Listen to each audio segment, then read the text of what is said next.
Hello everyone, good evening. I'm Shreya Dhondial. As always, it is good to see you. And as expected, COVID cases are surging across the world. The US has set a world record with 10 lakh cases in a single day. And scientists say the peak is yet to come, that this is not the peak in the US. In India, people all around you have been falling sick in the last 8 days or so. Officially, the figure is around 60,000 new cases in the last 24 hours. A couple of things are now pretty clear. A, the government is finally on record to say that Omicron is now the dominant strain in India, not the Delta variant. However, what the government is not saying on record is that the third wave in India has started. Some states individually are saying it, like Delhi, but the government of India officially is not saying that the third wave has started. Though the numbers are pretty clear, and the numbers that are coming from India's metros really are a trend to what is coming. So what exactly is it that we are staring at? A good indicator is the trajectory that Omicron has taken in 3 countries. In South Africa, where it was first spotted, this is where the peak is over. The peak is over in exactly a month. In the UK, which is Britain, which is at its peak right now, dealing with a large number of cases, and the healthcare system is shaking a bit. And then the US, which is on its way to the peak. Now, this is where they are in terms of daily cases and hospitalizations. Take a look. On November 24th, 2021, South Africa reported the new coronavirus variant to the WHO. In less than 2 weeks, there was a dramatic spike in cases. The 4th wave in the country had started. Omicron spread rapidly, but hospitalization rates were much lower than previous waves. Is that although vaccinated and unvaccinated get mild symptoms, but the severity of the symptoms is much more severe, it's more painful in the unvaccinated than in the vaccinated. In South Africa, in the first 3 waves, about 70% COVID-19 patients were admitted to hospital. In the Omicron-driven 4th wave, this percentage was way lower at 41%. What about death rates? In wave 1 in South Africa, the death rate was 19%, in wave 3, 29%, and in wave 4, just 2.7%. The 4th wave has already peaked in South Africa about a month after the first case was reported. There is now a 30% drop in new cases. Let's look at Britain now, that is experiencing a massive Omicron surge. On Tuesday, the country reported 2 lakh cases, a record for the country. In 6 days flat, the country went from 8 lakh cases to 1 crore cases. Is there a silver lining? Yes, there is. Hospitalization rates are 1/3 of what we saw during the Delta-driven peak, and ventilation demands have been flat so far. But the state-run National Health Service is struggling with its staff forced to stay at home after testing positive. Unvaccinated people are overwhelming hospitals, something that has prompted Prime Minister Boris Johnson to issue this warning. The people who think the disease can't hurt them, look at the people going into hospital now. That could be you. Look at the intensive care units and the miserable, needless suffering of those who did not get their booster. That could be you. And finally, let's take a look at the US that has set a world record in daily cases, 1 million. On December 1st, 2021, Omicron was first detected in the US in a person who had returned from South Africa. Within a month, the infection spread all across the country. This Monday, that is Jan 3rd, the country added 1 million fresh cases. And it gets worse. Officials have warned that the peak of the fast-spreading Omicron surge is yet to come. According to data from the Johns Hopkins University, nearly 1 in 100 Americans have become infected just in the past 1 week. Monday's number is almost double the previous mark of about 5,90,000 that was set just 4 days ago. More than 10 lakh Americans are currently hospitalized, the first time that number has reached 6 figures in nearly 4 months. Hospitalizations are primarily amongst the unvaccinated people, much like in the UK.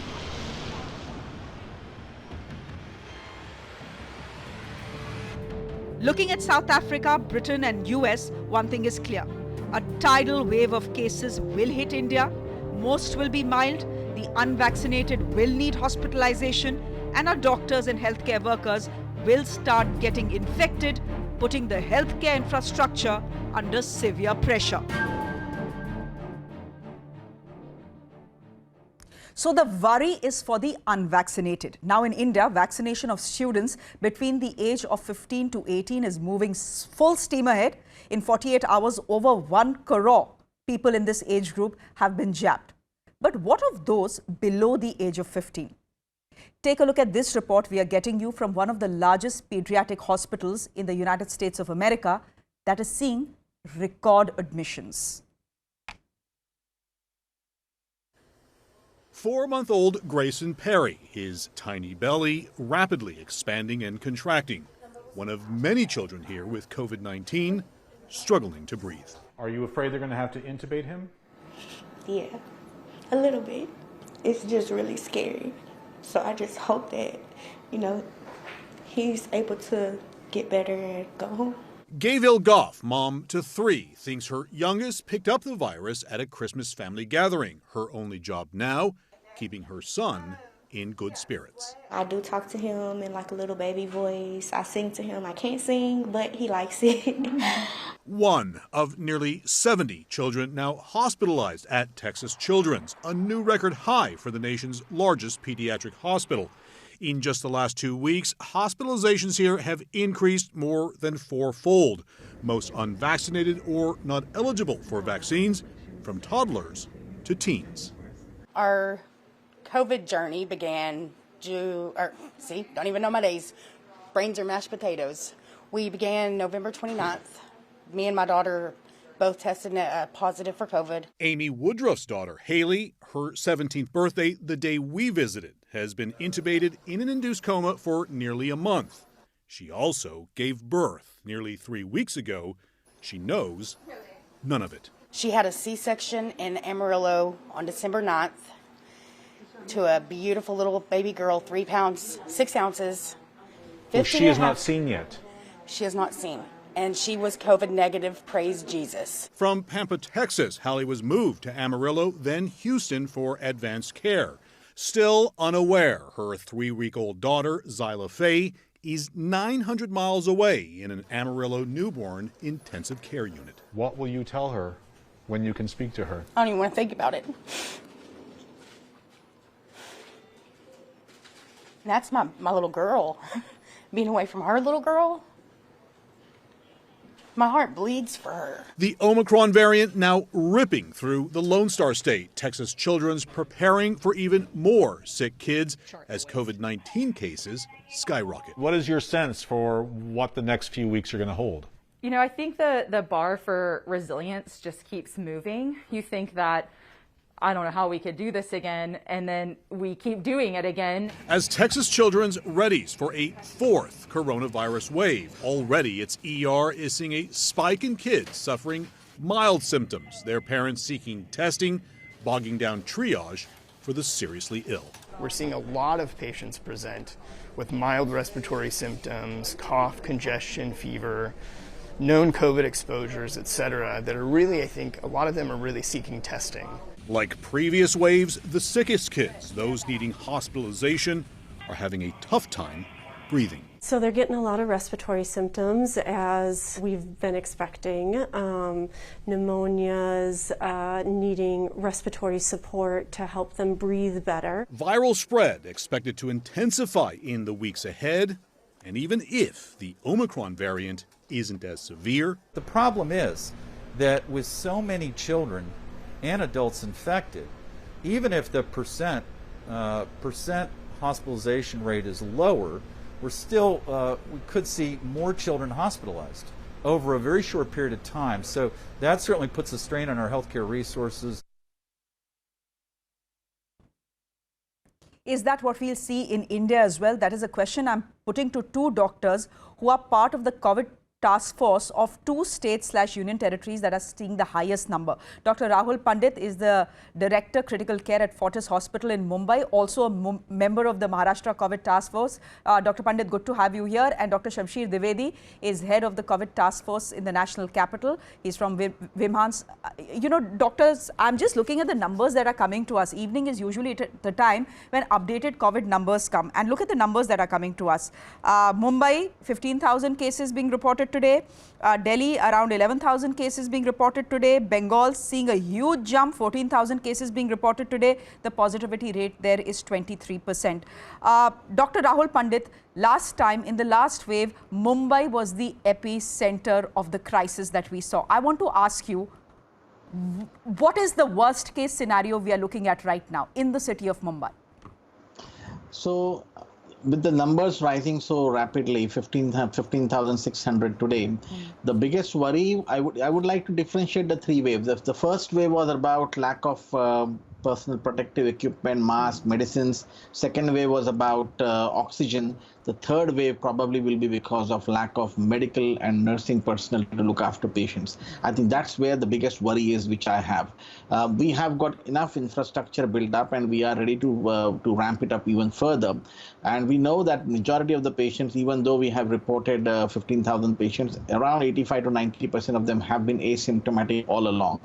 The problem is going to be that if we have these numbers keep on surging, even a small percentage, 4 or 5% require admission, we will require large number of beds, including ICU and oxygen beds.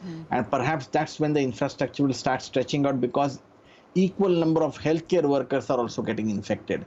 Right now in my hospital and across, I'm getting references from all doctors who are saying that we are having already test positive in the last 4 or 5 days. And that's my biggest worry, that people might come to the hospital, but we would be stretched to actually provide them service, because a lot of doctors and nurses will be infected.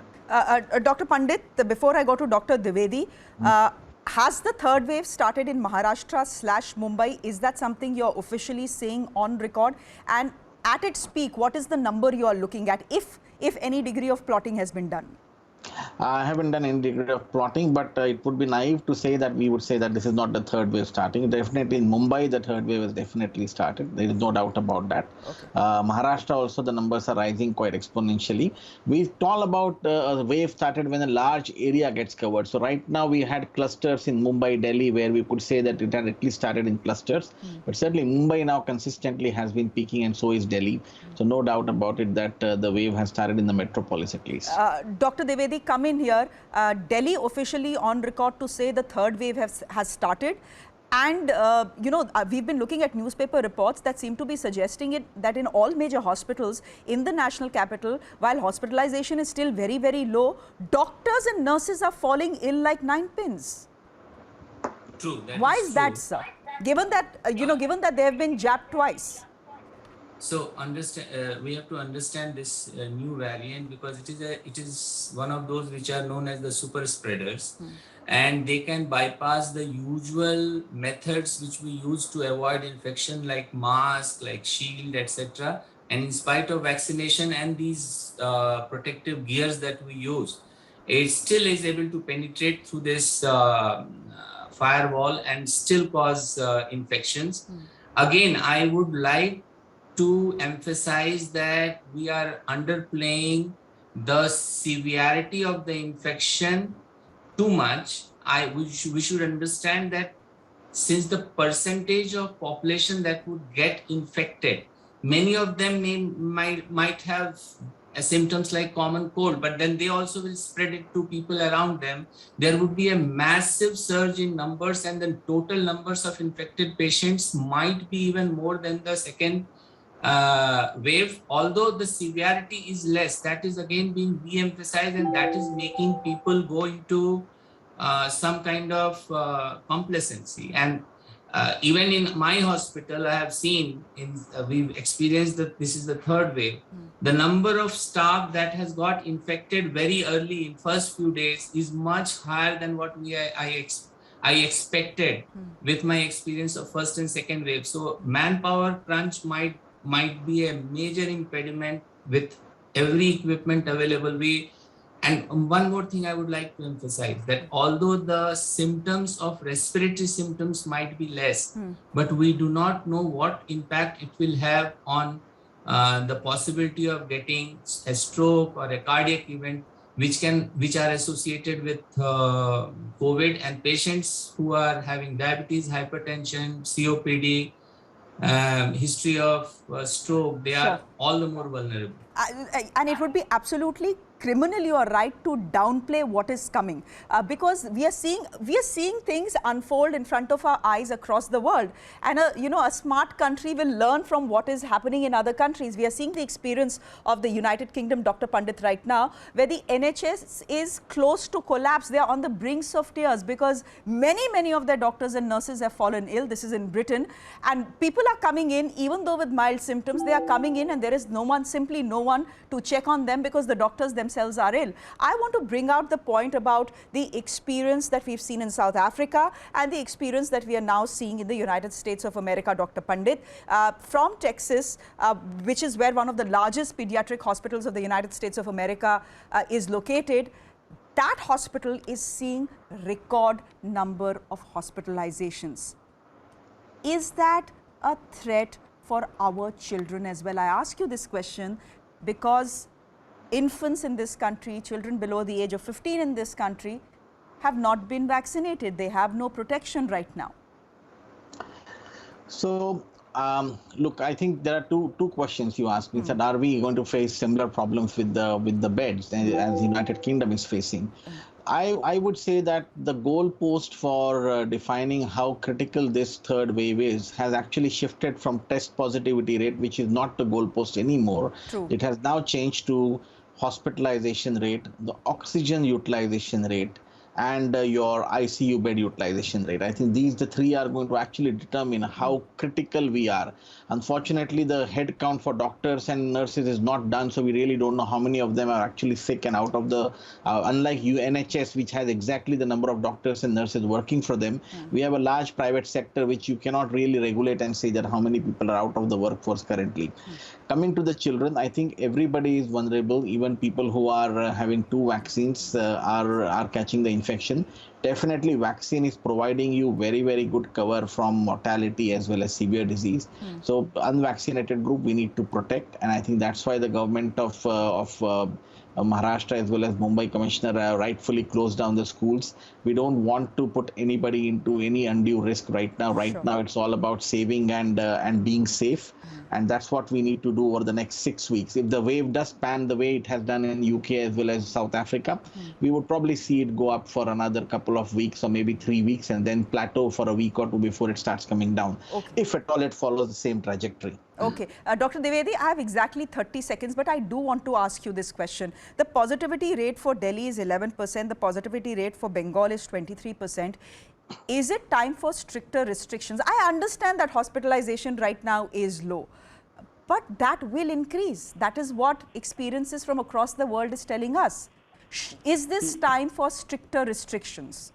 See, the purpose of stricter restriction would be to avoid inundating our hospital infrastructure with COVID patients, because many of them might get infected in due course of time, but if all of them get infected all together, then the total number of patients that we have to cater within a very short period of time might be unmanageable. Okay. So I think a stricter restriction would, I would say, reduce the acute pressure on the hospital beds, and gradual admission over a period of time is more a desirable situation where we can spread out the admission over a period of time rather than having all of them at the same time. Okay.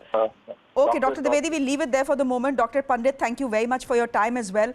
So both doctors from Delhi and Mumbai saying that the third wave has started in these 2 cities, which means what we are looking at is in the next 6 weeks, we will see very many people fall sick in a very short time, something that will burden our health infrastructure. So probably it is time for stricter restrictions, and stricter restrictions don't mean night curfews, because there is absolutely no scientific basis behind a night curfew. I'm not saying this, the WHO is saying it. Now, the weather right now is also playing a double whammy. Many people are down with the flu, but can you have flu and COVID at the same time? The answer is yes. The first known case of Flurona is a pregnant woman in Israel. Here's how she's doing. Your not-so-friendly neighborhood virus is making new acquaintances. Corona's newest friend, the influenza. Israel has detected its first case of Flurona. A pregnant, unvaccinated woman in her 30s was infected with COVID-19 and the flu. She was discharged last week in good health. But how common is a condition like this? Experts say not very. Nadav Davidovich, a member of the Israeli COVID task force, said, and I quote, "There is very high influenza and COVID activity, so it's possible that someone will get both. I don't think it will be a common situation though." Here's how you can protect yourself against Flurona. Mask up. Influenza cases were relatively low in 2020 since masks were a common feature. Keep it up. Another sure shot is to get vaccinated. If not, there's always chicken soup. With Natasha Mendon, Anisya Kumar for CNN News 18. Well, chicken soup, good for the soul. Unfortunately, doesn't help much with corona. Up next, how Hong Kong's zero COVID status is taking a toll on its citizens. That report up next. Do stay with us.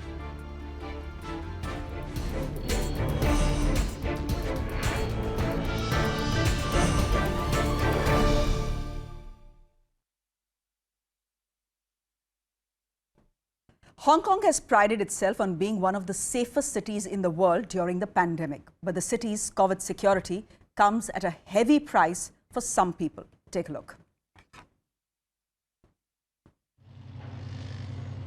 In zero COVID Hong Kong, pandemic protocols have paralyzed this once busy travel hub. The arrival process that used to take minutes now drags on for hours. Mandatory testing at the airport, waiting hours for the results. The lucky ones test negative and spend up to 21 days in self-paid hotel quarantine. Daryl Chan is not one of the lucky ones. I'd had both of my jabs. I'd been boosted. I didn't ever think that I would be actually test positive on arrival. 13 hours after landing in Hong Kong, Chan was in an ambulance. His luggage left at the airport. He tested positive for the Omicron variant. Even without symptoms, his minimum hospital stay is nearly a month. Do you worry about your mental health as these days turn into weeks? Yeah, absolutely, because I've never been in a situation like this before. In general, there is increased sense of isolation, anxiety, and in some severe cases, even post-traumatic stress. Hong Kong psychiatrist Dr. Elizabeth Wong says longer quarantines can be more traumatic. And then we have a lot of changes between the 7 days and the 14 days and the 21 days. And that was when people reported more stress, especially with a longer period of quarantine. Daryl's day begins with a wake-up jingle. Attention, please. He takes his own vitals. Calls and messages with friends and family help pass the time. Social media has really helped, actually. Definitely makes you feel less alone. One of his greatest struggles, sharing a room and a bathroom with two strangers. But I think what has definitely impacted me the most so far is the feeling of just, not having the freedom and regressing into almost feeling like you're back at school, with controlled wake up and bedtimes, not being able to control what you can eat. Hospital meals often consist of mystery meat. The bigger mystery, Chan's release date. He's supposed to start a new job, a new life in Hong Kong. What's the worst part of this? I think the worst part is not knowing when I'll be able to get out. For now, all he can do is wait. From his hospital bed, freedom feels like a lifetime away. Will Ripley, CNN, Hong Kong. With that, it's a wrap from me on Debrief. Thanks for watching. Good night. See you again tomorrow.